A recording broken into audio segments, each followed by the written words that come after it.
Para acabar con la literatura del tema, lo que vamos a hacer ahora es ver cuáles son las características fundamentales de la llamada generación del 27.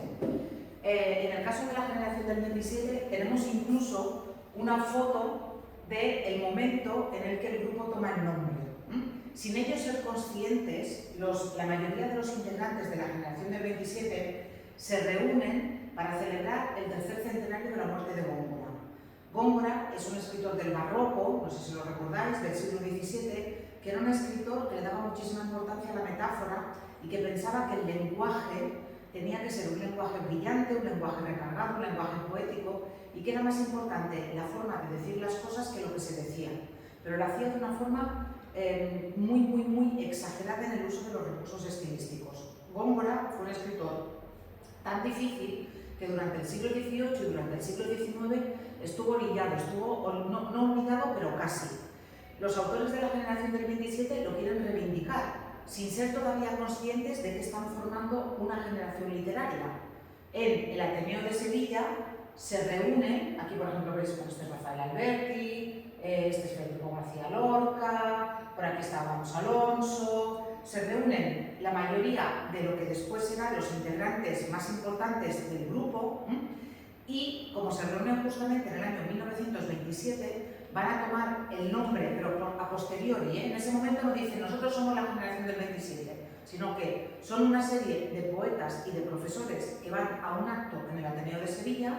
A partir de ese momento van a continuar o van a reforzar las relaciones personales que mantenían y nos vamos a encontrar que, como consecuencia, van a dar en la generación poética más brillante que ha tenido nunca jamás la literatura española.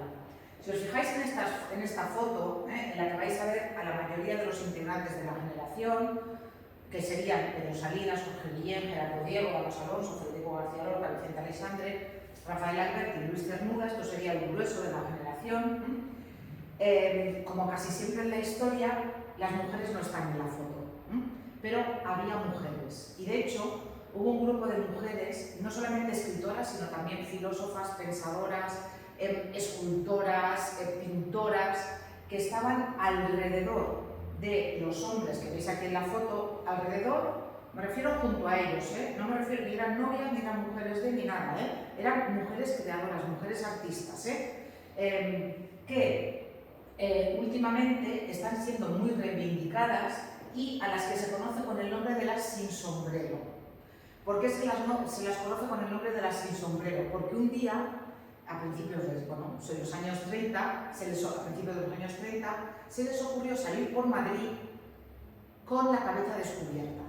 Entonces las mujeres no iban por la calle, las mujeres adultas no iban por la calle con la cabeza descubierta. Entonces, claro, cuando salieron con la cabeza descubierta, se montó un pequeño escándalo, las apedrearon y a partir de ese momento pues decidieron considerarse las sin sombrero. ¿Sí? Y repito, son escritoras, María Zambrano es una filósofa, Josefina de la Torre, Rosa Chacel y María Teresa de León son escritoras. Repito, son mujeres que están dentro de la llamada generación del 27 y cuya labor hoy en día está saliendo a la luz gracias a una serie de documentales. Si vosotros hacéis las actividades de refuerzo, vais a ver que os he puesto el enlace al primero de estos documentales, donde justamente se explica de dónde viene el nombre del grupo y donde se da el repaso, se hace un repaso a la vida y a la obra de algunas de estas mujeres. Incluso hay algún vídeo de alguna de ellas, etc. Porque hubo alguna que vivió hasta los años 80, porque se exiliaron o, en fin, sobrevivieron. Esta es la actividad que tenéis aquí, la actividad de refuerzo 7, en la que tenéis que escribir un texto argumentativo explicando qué pasó con las mujeres y la generación del 27. Repito, la historia se ha encargado de ponerlas en un rinconcito, pues como la mayoría de las mujeres. Y cuando uno ve la foto del congreso, dice, bueno, ¿qué pasa? ¿Que no había mujeres? Sí, pero claro, no eran dignas de salir de la foto. Ya sabéis que es una cosa que nos pasa bastante a las mujeres. Bueno. La característica fundamental de la generación del 27, a la que por cierto en algunos manuales se le da otros nombres. A la generación del 27 a veces se le llama grupo del 27, a veces se le llama generación del 25, porque en torno al año 1925 la mayoría de los integrantes importantes escriben una obra fundamental. Por ejemplo, Federico García Lorca publica Romancero Gitano.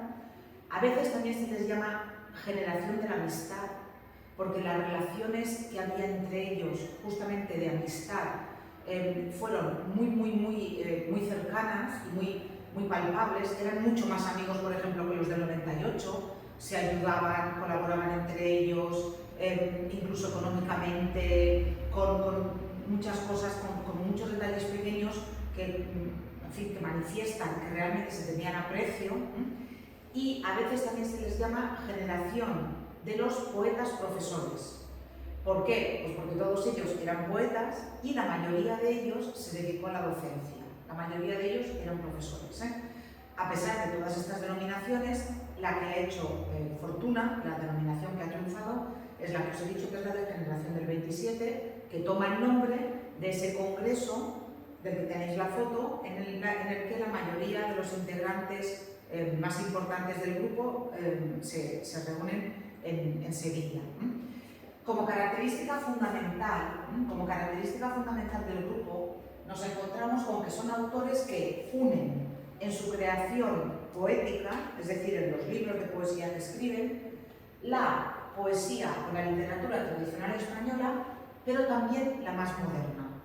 Son autores que suman a la tradición española. Por ejemplo, les encanta Becker, por ejemplo, les encanta Jorge Manrique, que es un poeta del siglo XV. Por ejemplo, les gusta mucho la literatura española del barroco, en el caso de Góngora que os he dicho antes. Y a esa literatura tradicional española, o esa literatura clásica española, le suman la literatura más vanguardista. Les encantan, por ejemplo, los caligramas, les encantan los temas del futurismo. Y todos, excepto uno que es Pedro Salinas, que es el mayor, todos, excepto Pedro Salinas, tienen como mínimo un libro entero de poemas que es surrealista, que sigue aquellas directrices que habíamos visto de la escritura del surrealismo. Todos tienen como mínimo uno, y hay algunos que tienen más de uno, que tienen toda una etapa de su obra que es directamente surrealista. Por tanto, mezclan las dos formas de escribir. Ellos piensan que pueden ser a la vez tradicionales y vanguardistas, y lo que hacen es que de esa mezcla, o a través de esa mezcla, consiguen algo que hasta ese momento no se había producido en la literatura española, que es justamente eso, ensamblar lo más tradicional con lo más moderno. Como características fundamentales, cuando hablamos de las características de la generación del 98, yo os expliqué cuáles eran las características que tenía que tener un grupo de escritores para ser considerado generación. Y os dije que, por ejemplo, que las generaciones literarias tenían que tener como máximo 15 años de diferencia entre el mayor y el menor. En el caso del 27, esto se produce entre el mayor, que es Pedro Salinas, y el más joven, que es Luis Cernuda, hay justamente 15 años de diferencia. Lo más curioso es que Luis Cernuda y Pedro Salinas eran profesor y alumno. Pedro Salinas fue profesor de Luis Cernuda, y en el acto del centenario de Góngora, en el de la foto, Pedro Salinas actuó como ponente, es decir, él hizo una ponencia, él habló, y Luis Cernuda fue como oyente, como alumno de la universidad al que Pedro Salinas daba clase. Pero entre el mayor y el menor hay 15 años de diferencia, por tanto cumplen con ese requisito. Además, son personas que se conocen, que, como os he dicho antes, tienen muchísimas relaciones de amistad, y además la mayoría de ellos van a convivir en la residencia de estudiantes de Madrid, que no solamente era una residencia para estudiantes, digamos, de letras, sino que, como todas las residencias de estudiantes, todas las residencias universitarias, allí convivían personas que estudiaban diferentes carreras o que hacían diferentes estudios en la Universidad de Madrid, e incluso algún profesor. Juan Ramón Jiménez, que se puede considerar el líder del grupo, el padre espiritual del grupo, Juan Ramón Jiménez también vivió una temporada en la residencia de estudiantes. Y aparte de la mayoría de escritores del 27, Allí convivieron también pintores como Dalí. ¿Os acordáis de Dalí, que lo vimos en el surrealismo, de los relojes aquellos derretidos? El músico Manuel de Falla, que también es de música clásica, probablemente es el músico español más famoso del siglo XX, y también el cineasta Luis Buñuel, que es aquel que hizo la película El perro andaluz. ¿Os acordáis que os expliqué la del ojo que le cortan a la mujer? Que os dije que es el mejor ejemplo, Es un cerdo. Bueno, claro, es un cerdo, es un efecto. Ay, cuando dijiste eso, digo... No, pero muy bien porque lo has visto, claro, lo utilizaron, es un efecto especial. Se supone que es una mujer, pero es un ojo de cerdo en realidad. Y me parece que os lo conté, que esa película, el título de la película, parece que está dirigida a Lorca. En realidad, aquí hay una historia de amor y un triángulo. Lorca y Dalí mantuvieron una relación de amor.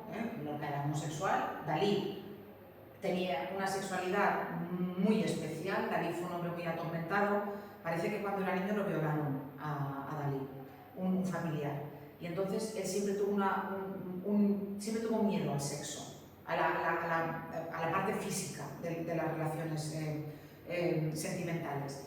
Y Lorca, que ya tenía bastante claro que era homosexual y que había tenido relaciones sexuales con hombres, en fin, estuvieron un tiempo saliendo y llegó un momento que Lorca pues, quería sexo con Dalí y Dalí no podía. Y entonces rompieron. Esto está documentado, esto no es una invención, esto está documentado. Y los dos admiraban muchísimo a Luis Buñuel y Luis Buñuel jugaba con ellos un poco al equívoco. A Luis Buñuel le gustaban las mujeres, pero de alguna manera entraba un poco en el juego. Pero resulta que después, cuando Luis Buñuel murió y se publicaron sus cartas, en sus cartas les insultaba gravemente a los dos y profería insultos homófobos contra ellos. Entonces, era un triángulo un poco extraño. ¿Pero en sus cartas a quién iban dirigidas? No, las cartas a otras personas, no a ellos. A amigas, amigos, a su familia. Entonces, era un poco extraño porque Luis Buñuel veía que Dalí y Lorca eran genios, o intuía que iban a ser genios y de alguna manera se animaba a ellos pues para sacar algo de provecho de esa relación, les hacía como un poco la pelota y les seguía el juego y tal, pero luego resulta que cuando haces una obra surrealista le pones El perro andaluz y lo dedicas a Lorca, o todo el mundo intuía que aquello era dedicado a Lorca, y luego en las cartas ya os digo, o sea, lo que podáis imaginar, los insultos homófobos que os podáis imaginar, era como se refería a ellos dos. Dalí finalmente se casó con una mujer, por cierto, se casó con la primera esposa de André Breton, que es el fundador del surrealismo, pero parece que no mantenía relaciones sexuales con ella. Lo que hacía Dalí es que contrataba a hombres para que mantuvieran relaciones sexuales con su mujer y él miraba y se masturbaba mientras la mujer mantenía relaciones sexuales con otros. Y de hecho, quitando el cuadro este de los relojes, el cuadro más famoso de Dalí es El gran masturbador, que justamente va por ahí. O sea, ya os digo que Dalí tenía una vida sexual peculiar, no vamos a decir otra cosa, pero peculiar. Y sí que es cierto que tuvieron esta relación y ya os digo, convivían allí. Y la convivencia era tan rica que, por ejemplo, en un momento dado montaron una ópera. Falla puso la música a la ópera. Lorca escribió el libreto de la ópera y Dalí diseñó los decorados de la ópera. Es y Buñuel grabó la ópera. Es para que veáis hasta qué punto en fin, la efervescencia cultural que se vivía en la esencia de estudiantes dejó frutos que fueron más allá de la escritura de libros de poemas, fue bastante más allá. La mayoría, como recordáis también que os dije que para que una generación literaria se pudiera considerar una generación, tenían que tener algunos rasgos intelectuales comunes. En este caso, nos encontramos con que la mayoría son profesores intelectuales y son personas de una gran formación intelectual. Normalmente son personas que vienen de clase media o de clase alta. Mirad, en el caso de Federico García Lorca no trabajó en su vida. El único trabajo que tuvo remunerado fueron unas conferencias que dio en Nueva York. Le pagaron al estar 6 meses allí en una universidad de Nueva York, en teoría para aprender inglés, no aprendió inglés, y dio unas conferencias. Ese es el único trabajo remunerado que tuvo en su vida, porque venía de una familia andaluza de clase media alta, su padre tenía tierras y tenía casas y todo eso, y entonces él no trabajó en su vida. Y la mayoría de ellos venían de clases medias o de clases altas, y muchos de ellos que después de la guerra civil tuvieron que salir del país, siguieron dando clases en universidades inglesas o en universidades americanas, en Estados Unidos o en Centroamérica o en Hispanoamérica. Algunos a Puerto Rico, algunos a Argentina, algunos a Estados Unidos, algunos a Inglaterra, pero continuaron con esa profesión como profesores universitarios. En cuanto a la ideología... Fue cuando lo de Franco, ¿no? Sí, claro. Ahora hablaremos de que la mayoría se tienen que exiliar. Ahora vamos a ello. Claro, ¿qué les ocurre? Aquí cuando digo en su formación, mejor dicho, en sus creencias políticas son liberales, en realidad la mayoría de ellos están a favor de la República, porque la mayoría de ellos están a favor de la libertad en España, y ellos saben que la República supone la libertad en España. No todos, porque por ejemplo Gerardo Diego se declaró franquista enseguida. O sea, Gerardo Diego era una persona que no tenía ningún ambaje en decir que era de derechas y que era por Franco, pero la mayoría están a favor de la República. El hecho de que estén a favor de la República va a provocar que tengan bastantes problemas, y en el caso de Lorca el problema va a ser tan grande que justo al principio de la Guerra Civil Española a Lorca lo matan. Pensad que la Guerra Civil Española estalla el 18 de julio del 36, cuando Franco da el golpe de Estado, y a Lorca lo matan a principios de agosto del mismo año del 36. Cuando a Lorca lo matan, el shock es tan grande que es como una llamada de atención, y lo que pensaron los autores del 27 y otros autores españoles de la época es: si se han atrevido con Lorca, se atreven con cualquiera. Porque la popularidad de Lorca era enorme. Era como si hoy en día, yo qué sé, cogen, es que no se me ocurre a mí nada que no sea algo equivalente a fútbol. Pues imaginaos que hay una guerra civil en Portugal y cogen a Cristiano Ronaldo y matan a Cristiano Ronaldo. Es un ejemplo tonto, pero es para que entendáis cuál fue la repercusión. De hecho, parece que a Lorca lo mataron en contra del criterio de Franco. O sea, Franco no sabía que habían cogido a Lorca y que lo mataron. Porque Franco lo que quería vender en el extranjero, sobre todo después justo del golpe de Estado, lo que Franco quería vender en el extranjero es que España era un caos con la República y que él venía a poner paz. Pero que él no iba a poner una dictadura, sino que iba a imponer una dicta blanda. Eso no casaba en absoluto, ese discurso no casaba en absoluto con: cojo al escritor más importante de España y el escritor español más conocido en el mundo y le meto 3 tiros en el culo por maricón, que era lo que iban diciendo los que lo mataron. Evidentemente sin juicio y sin nada. O sea, lo cogieron de casa de unos amigos, que él se había refugiado en casa de unos amigos porque sabía que lo buscaban, lo cogieron allí, lo metieron en un sitio, estuvo allí 2 días, y una madrugada se lo llevaron, le dieron el paseillo junto a un banderillero y a los maestros republicanos, y lo dejaron allí tirado en una cuneta, lo enterraron y todavía no se ha encontrado el cadáver de Lorca. Entonces, lo que os digo, eso fue una llamada de atención para todos. O sea, si se han atrevido con Lorca, se van a atrever con cualquiera. Incluso autores que no habían estado directamente a favor de la República se manifiestan a favor de la República porque ven que les puede pasar lo mismo que le ha pasado a Lorca. ¿Qué ocurre con esos autores? Que cuando la Guerra Civil Española la ganan las tropas franquistas, van a vivir 2 situaciones. Algunos se van a tener que ir directamente, por ejemplo Rafael Alberti, que había militado en el Partido Comunista y que se había significado muchísimo como muy militante, muy a favor de la República y, en fin, muy de izquierdas. Sale corriendo, él con su mujer María Teresa León, que es una de las integrantes de la generación de la Sin Sombrero, tiene que salir corriendo porque habrían durado menos que Lorca. Pero luego hubo autores que no se manifestaron de forma tan clara y vivieron después lo que se llamará el exilio interior, que será el caso de Vicente Aleixandre, que por ejemplo van a vivir dentro de España, pero no van a poder escribir lo que les gustaría escribir, y van a vivir, después de ese periodo de efervescencia y de riqueza cultural, van a vivir un periodo de pobreza intelectual en la que además ellos van a estar muy vigilados y van a estar muy señalados por haber pertenecido justamente a la generación del 27. Entonces van a vivir lo que se llama el exilio interior y que os explicaré luego en el próximo tema. ¿Qué más? Se conocen, como os he dicho, colaboran en diferentes actos conjuntos y además también colaboran en revistas que ellos mismos crean.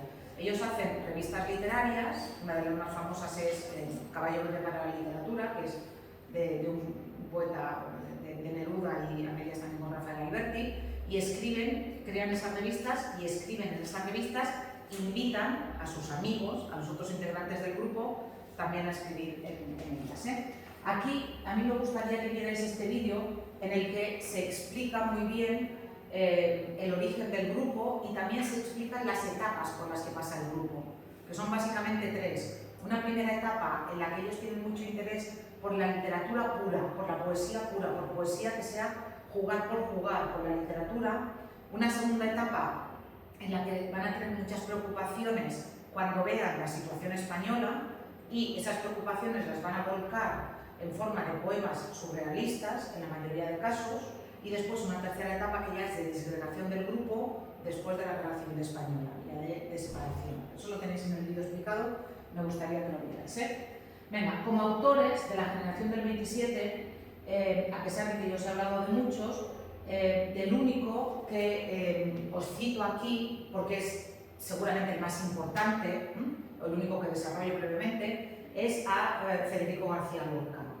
Como os he dicho, Federico García Lorca en fin, murió a principios de agosto del 36, es decir, lo mataron, no murió, lo mataron al principio de la Guerra Civil Española. Nació en el 98 y murió en el 36, es decir, murió lo mataron con 38 años. Y claro, ¿qué habría sido de Lorca?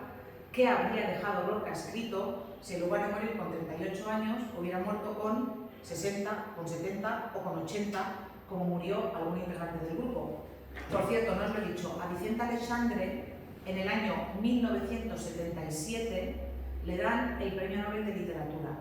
Y cuando le dan el Premio Nobel de Literatura a Vicente Aleixandre, le dicen que le dan el Premio Nobel de Literatura, sabéis que se razona, se explica por qué, le dicen que le dan el Premio Nobel de Literatura no solo por su propia obra literaria, sino que se lo dan para que lo comparta, o sea, es como un premio para toda la generación del 27. Y la Academia Sueca reconoce que la generación del 27 es la generación poética más importante que ha dado nunca jamás la literatura española. Claro, a Lorca no se lo podían dar porque estaba muerto, hay otros autores del 27 que ya están muertos, y luego la Academia Sueca elige muy bien, porque entre los autores que estaban vivos no se lo da ni a Gerardo Diego, que era muy de derechas, ni se lo da tampoco a Rafael Alberti, que era muy de izquierdas. Por cierto, cuando vino la democracia a España, Rafael Alberti volvió a España, había estado viviendo en Cuba, y se presentó a las elecciones por el Partido Comunista y sacó un escaño por el Partido Comunista. Rafael Alberti vivió lo suficiente como para formar parte otra vez de la democracia española, volver a militar de forma legal en el Partido Comunista de España y presentarse a las elecciones. Entonces, la Academia Sueca, cuando da el premio Nobel, elige muy bien y no se lo da ni a nadie que sea muy de derecha, ni a nadie que sea muy de izquierdas, sino que se lo da a Vicente Aleixandre y, repito, se lo da en nombre de toda su generación.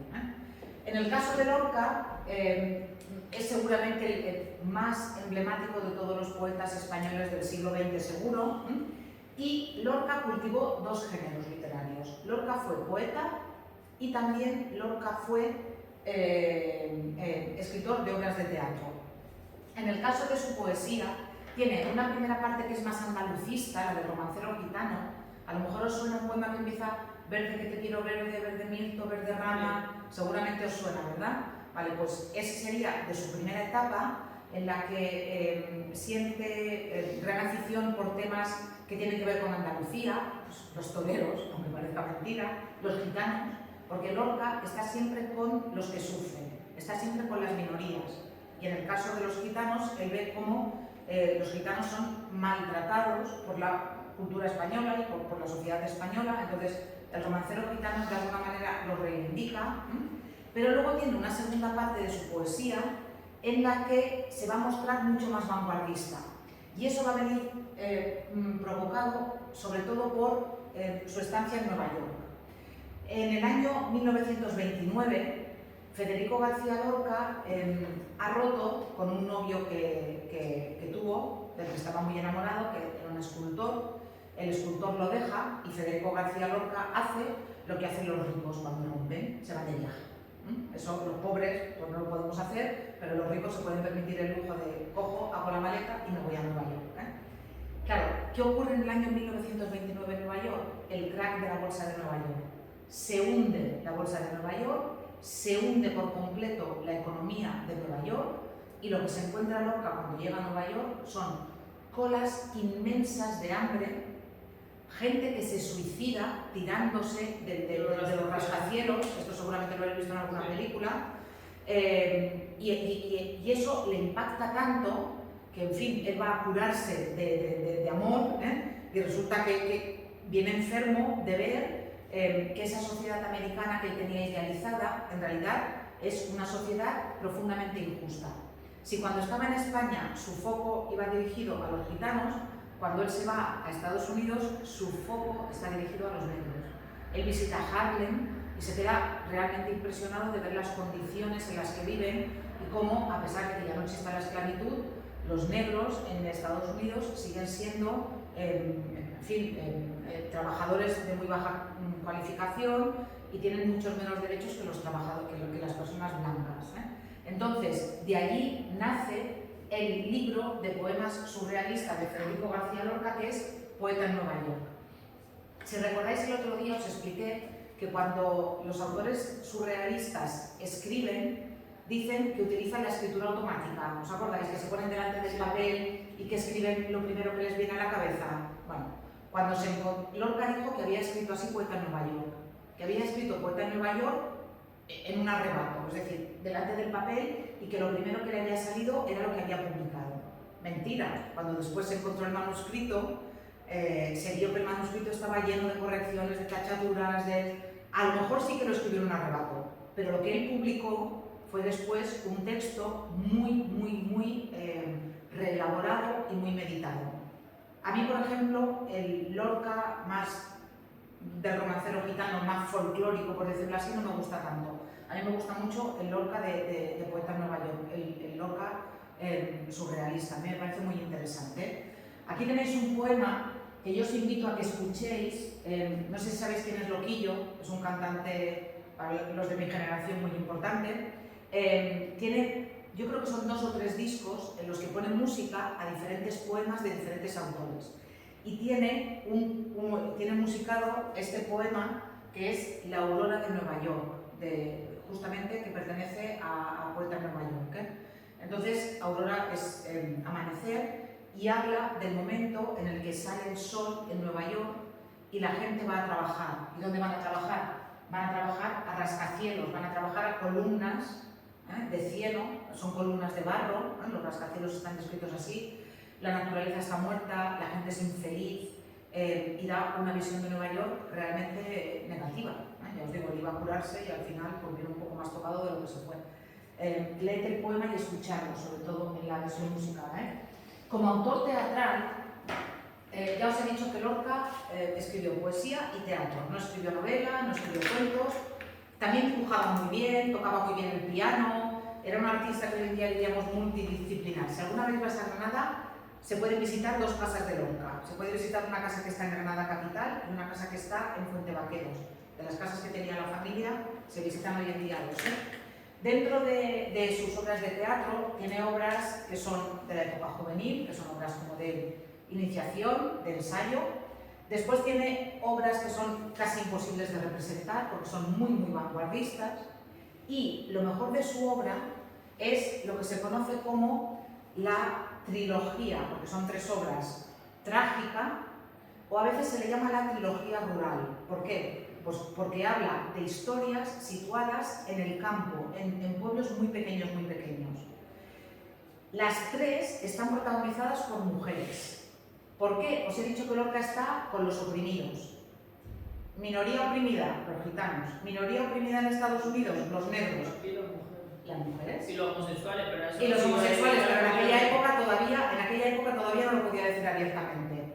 Él lo era, pero en aquella época todavía no se podía ser abiertamente y se lo podía permitir él porque era admirado, por favor, se lo podía permitir él porque era admirado y porque era rico y porque tenía un estatus, pero la gente, o sea, los hombres normales y las mujeres normales no lo podían decir, ¿eh? Pero se lo podía permitir en espacios íntimos, ¿no? Efectivamente, en espacios íntimos, desde luego, en espacios íntimos, ¿eh? Entonces, dedica estas 3 obras a las mujeres. La primera es Bodas de Sangre. Es una obra en la que nos encontramos con una historia que él leyó en el periódico. Es la historia de una boda. Y en esta boda, bueno, se casan el novio y la novia, está mayúscula, no tiene nombre, y resulta que la novia en realidad está enamorada de otro. Durante el convite de bodas, el otro va a buscar a la novia se escapa con él, el novio que se acaba de casar con ella los persigue y los dos, el novio y el amante de la novia, se enzarzan a una pelea de navajazos y mueren los dos. Entonces, a partir de este hecho real, Lorca escribe Bodas de Sangre. Esa sería la primera obra de esta trilogía rural o trilogía trágica. La segunda es Yerma. Yermo es basada algo... en hechos reales. En hechos reales, sí, basada en hechos reales. En el caso de Yerma, la inspiración también la tuvo cerca de casa, aunque él no la vivió. La primera mujer de su padre, la primera mujer del padre de Lorca, era una mujer que no podía tener hijos y murió muy joven. Entonces, en la historia de esa mujer que habían contado, luego el padre de Lorca se vuelve a casar otra vez con una maestra y entonces nacen Lorca y sus 2 hermanas, ¿eh? Entonces, de la historia de una mujer que no puede tener hijos, sale la obra Yerma. Imaginaos, si hoy en día sigue siendo un drama para una mujer no poder tener hijos, imaginaos en aquellos años, que parecía que el único papel de la mujer era casarse y tener descendencia. Y la tercera obra, que es la mejor, y que Lorca no pudo ver estrenada, porque antes de que se estrenara lo mataron, es la que tenéis aquí, La casa de Bernarda Alba. Claro, es muy curioso porque nosotros estudiamos como obra culmen, como obra culminante de Lorca, una obra que para otros autores sería una obra casi de iniciación, porque con 38 años un escritor es un escritor joven, muy joven, y sin embargo nosotros lo estudiamos como la obra principal. La casa de Bernarda Alba está también basada en una anécdota o en un hecho real. Cerca de una de las casas de Lorca, la casa de la familia compartía pared de patio con una casa de una vecina que era una mujer y 5 hijas. Y la madre llevaba a las hijas con puño de hierro, no las dejaba salir a la calle, no dejaba que ningún hombre se acercara a ellas, y aquellas chicas vivían, eran mujeres jóvenes, vivían como encerradas en una cárcel, como si la madre fuera una monja, una madre superiora, y las hijas fueran monjas de clausura. Y eso a Lorca le impresionaba mucho, porque solamente las veía en el patio y eran mujeres jóvenes, no tenían poco dinero, sino que eran de una clase social media, porque compartían, ya os digo, patio con él. Entonces, eso le impresionó mucho y a partir de esa historia real, él inventa la historia de Bodas de Sangre, en la que nos encontramos con Bernarda Alba, que gobierna con puño de hierro su casa y tiene a sus 5 hijas en una dictadura. Es curioso porque hay algunos autores que ven que la casa de Bernarda Alba es casi una profecía de lo que luego va a ser España, como si Bernarda Alba fuera Franco y las hijas, que no pueden respirar, que no tienen ningún tipo de libertad, que no pueden salir a la calle, que no pueden hacer nada, fueran en realidad los ciudadanos españoles bajo el régimen franquista. Es una obra excelente y ya os digo, Lorca no la pudo ver estrenada, se tuvo que estrenar en Argentina, porque claro, os podéis imaginar, después de la muerte de Lorca, las obras de Lorca estaban prohibidas en España. Tenéis que pensar que durante el franquismo, cuando los escritores se exiliaban, las obras de los escritores no se podían leer en España de forma abierta, estaban prohibidas. A ti te podían llevar a la cárcel por tener en tu casa un libro de Federico García Lorca o por montar una obra de Lorca. Te podían llevar a la cárcel por tener un libro de Rafael Alberti, porque cuando esos escritores se exiliaban, demostraban que estaban en contra del régimen de Franco y automáticamente se convertían en enemigos del régimen. Y es verdad que esos libros llegaban a España, pero llegaban a España de contrabando. No podía ser una librería y coger un libro de Lorca y pasar por caja y pagarlo. Se compraban. En Palma había una librería que se llamaba la Librería Logos, que estaba por allí por la calle de los Olmos, donde si te conocían o conocías a alguien que te conocía, el dueño tenía ahí unas cajas y te vendía algunos libros de estos que por debajo. Ya os digo, Lorca. O sea, además que Lorca tampoco era una persona abiertamente a favor de la República. Lorca estaba a favor de la libertad, pero él era un señorito andaluz. O sea, no era una persona de clase baja, un obrero que luchara por los derechos de la clase obrera. No, sí que es verdad que él estaba a favor de que la gente tuviera instrucción, de que tuviera educación, de que se educara a las mujeres, de que se educara a las minorías, pero no era una persona especialmente significada políticamente, y aún así lo mataron. Ya os digo que fue un toque de atención. Bueno, aquí tenéis después el texto de un fragmento de Bernarda Alba. Y ya podéis hacer también la actividad evaluable 7. Mirad, en teoría ahora nos quedan dos cosas para hacer. En teoría nos queda la oración compuesta y nos quedan los signos de puntuación. Ya sé que ahora mismo voy a dar un disgusto muy grande, pero como no me va a dar tiempo a ver la sintaxis, en este examen no va a haber sintaxis. Os lo voy a quitar y os voy a quitar también la actividad de sintaxis que tenéis y os voy a rehacer el examen, el modelo de examen os lo voy a rehacer para quitaros la pregunta de sintaxis y poner otra de literatura. Pero será fácil, será de arrastrar. ¿Vale?